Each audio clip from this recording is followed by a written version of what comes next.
Well, hello again. At long last, a sunny, warm day in Arkansas. Oh my God, it's supposed to be in the middle 70s today. I cannot wait to get out in the garage and work finally where I'm comfortable. It's really been cold out there.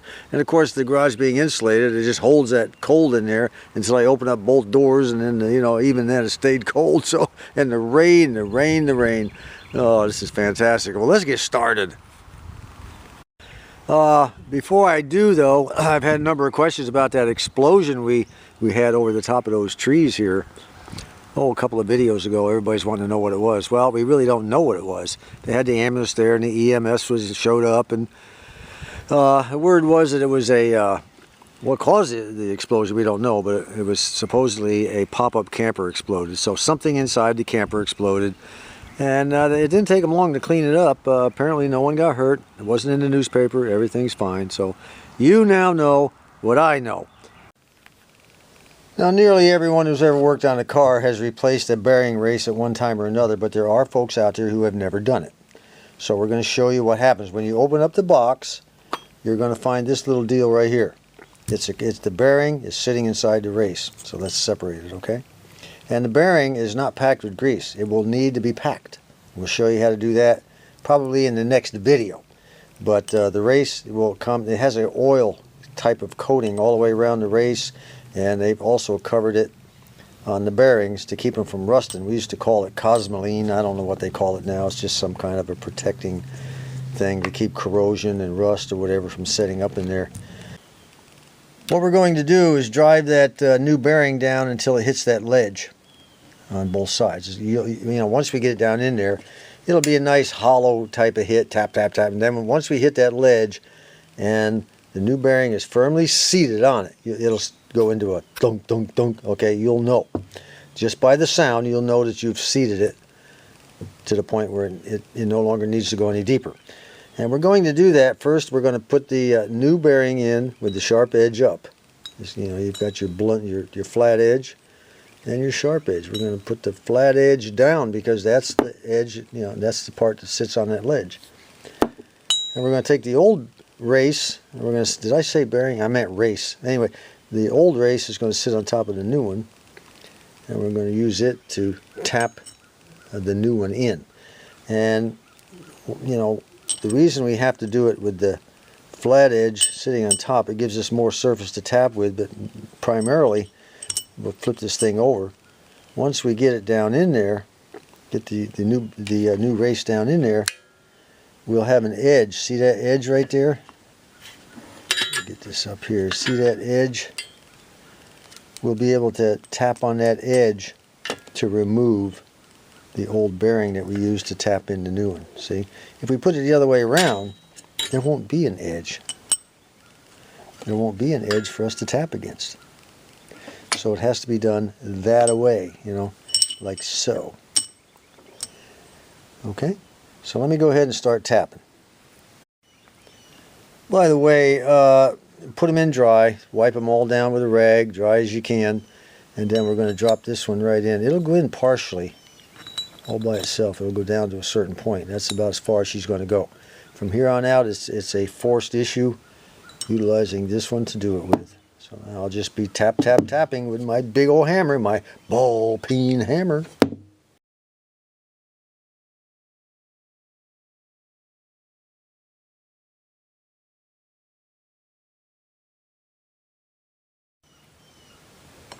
Just a few taps took it down about, maybe 1/8 of an inch. So now this thing will stay in there. See, when you first start out, this race is level with almost level with this. So you have to kind of make sure this baby's centered when you start your tapping. Now it's down in there a little bit, won't be any problem at all. I've just been going tap, tap, tap, tap, tap, tap, tap, tap, tap. You just got to take your time, and every once in a while look down in there, see how much further you got to go. See, there's not much of a distance there. We'll just keep on tapping. We're making good progress. See how deep we have it? It's just a slow process. Don't be pounding this thing like you're busting a brick or something. Just kind of tap it on down. Always stop and look, see how much gap you got left to get down there. You'll get it, okay? We are almost there. Just not maybe what, 1/8 of an inch to go, maybe all the way around. Well, that's about it. The old bearing is down almost even with the top of the hub here.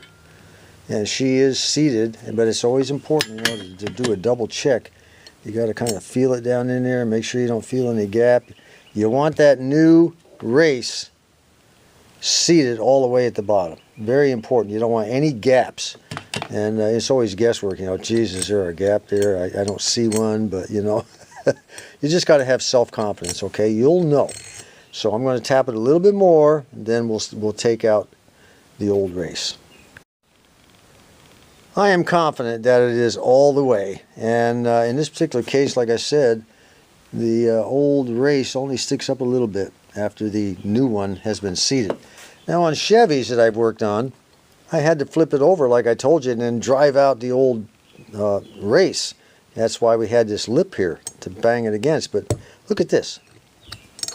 I can't believe it. That's never happened before.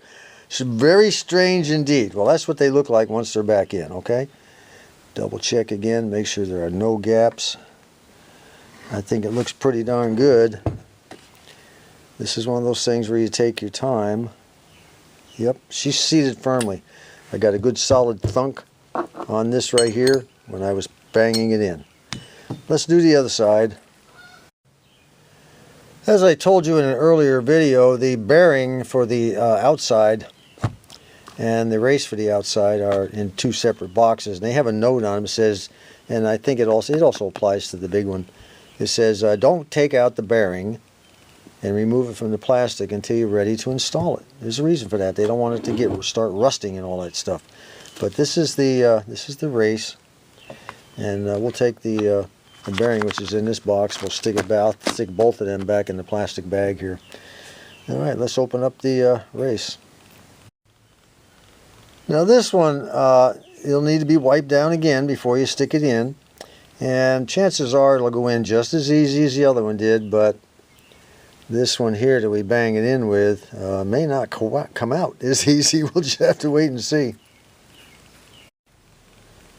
I can already tell this one's going to be a booger. Look how far it sticks up above the top of the hub on the outside. Well, same procedure. Set it on there. Be very, very careful that you don't miss and hit the hub, and try to keep it centered as you tap it down. Once you get down below a little bit here, it'll be okay because it'll be locked in to the hub while you do your tapping. Don't pound down one side and get this thing in there crooked, okay, and then expect to come back over here and pound this side.